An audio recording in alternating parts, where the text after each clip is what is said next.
Stop worrying about homework and start learning with confidence. This is Ask Learn.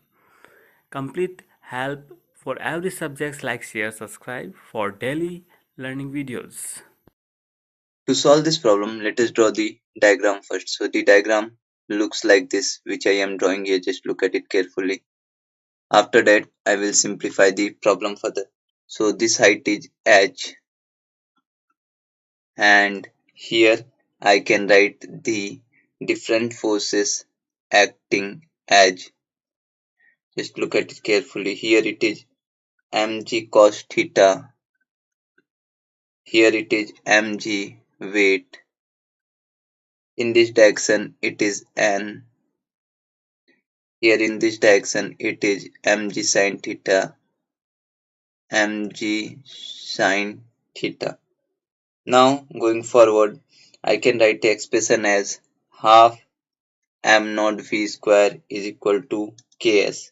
So the value of m is equal to 2ks by v naught square, that is equal to 2 multiplication 40 by 4 square.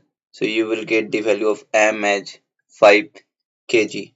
Now solving the next part, so I can write using the energy conservation law, the kinetic energy at the end of the ramp is equal to potential energy at the top of the ramp. So half m v naught square is equal to mgh, or h is equal to v naught square by 2g, which is equal to 4 square by 2 multiplication 9.8, that is equal to 0.816 meter.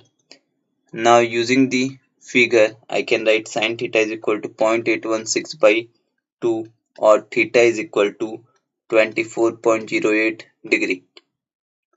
Now finally, from the figure I can write the value of n as mg cos theta. So n will be equal to 5 kg multiplication 9.8 meter per second square multiplication cos 24.08 degree.